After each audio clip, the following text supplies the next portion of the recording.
What's up, everybody? I'm Greg Miller, and this is the pride of Long Island, Colin Moriarty. It's good to see you, Greg. It's good to see you. It's been too long, old friend. Old Sully friend. Colin, here we are at PlayStation Experience. We've been walking the floor, playing a whole bunch of games. Give me the first one. Clear your mind. You saw games today. The best game you saw was? Well, Shovel Knight still is the best game. Shovel Knight, best game you saw. Of course, an unreleased game. Nobody's played it. Nope. No, it's never even heard of it. No, never. No. Shovel Knight, of course. Popular on that Wii U, 3DS unit. Announced it's coming to PlayStation in all forms. Is that correct? Yes, Vita, PS3, How does PS4. it hold up? It's good. I played on Vita. It really exists, and I'm really excited to play. Yeah.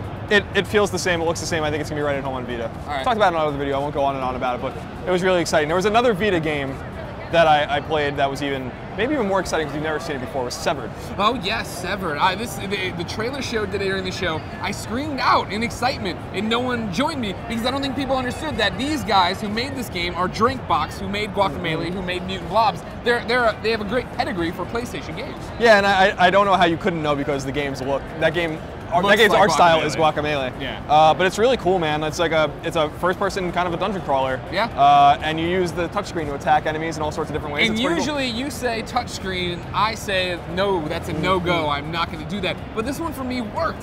You're moving the character, you're moving the first-person perspective with the sticks like you'd expect. But then yeah, you get into combat and you have to use the slashes to do it. And then when you parry, you're slashing with your finger up and down, and then finding the weak spots. It worked. I like tapping. I love the upgrade mechanics. Yeah, the upgrade's cool. You're going through, you're beating all these enemies, and then you're collecting their innards to then make into cooler things. Yeah, Wow, it's a really, really neat game. It's a Vita exclusive, so it's made just for the Vita and for that touchscreen. Right. And then, of course, you saw a game called Apotheon. Apotheon. It's been a struggle to remember how to say it. It's a word I'm not familiar with, but what I can tell you is that it's really cool. Have you seen it yet? Yes, I have seen it. All right, so yeah, I mean, it's this game based in Greek mythology, right? And the art style makes it look like, the paintings or whatever you'd expect out of Greek mythology paintings, when they were coming up. When the Greeks were coming up. When the Greeks were coming up out of obscurity with out art. Of Greece, you know what I mean? You know what I mean, God damn it. Like, side scroller, there's like, black outlines for people. They're telling you these mythology tales. You're this character. When I looked at it, I was looking at the multiplayer mode, and I thought it was Nidhogg, like a version of Nidhogg. People running at each other, throwing at weapons, one death. And they're like, oh no, this is what the multiplayer mode is. But the game itself is Metroidvania. It is an RPG. You jump in, the gods have basically given up on humanity, and you have to go after each one of them to get their given power back, to bring back, light as the world knows it.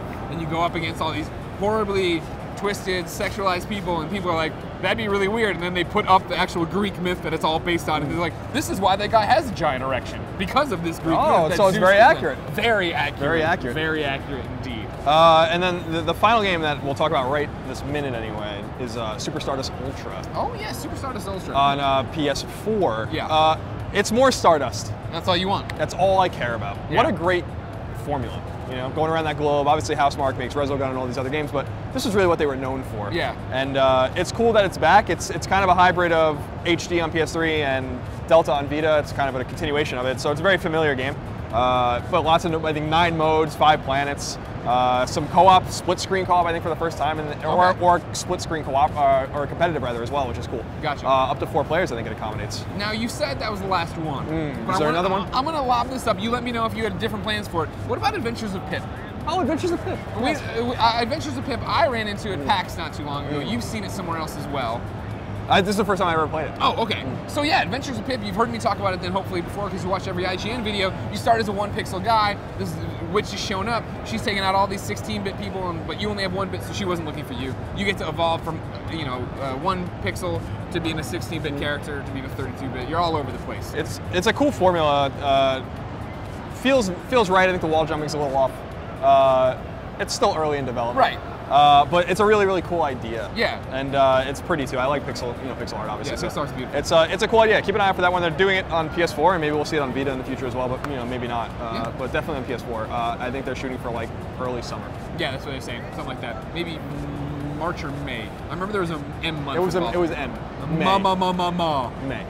May. Oh, you're scary one. Ladies and gentlemen, that's us at PlayStation Experience. We might be sleep deprived. If you want to know more about PlayStation Experience, of course, keep it here on IGN. But let us know what you think of the games we just talked about and what games we might be missing. Tweet them at us so we can go see them for you. Then, share this video with your friends, subscribe to IGN's YouTube channel, and do everything possible to keep IGN in business. Until next time, beyond. Yeah.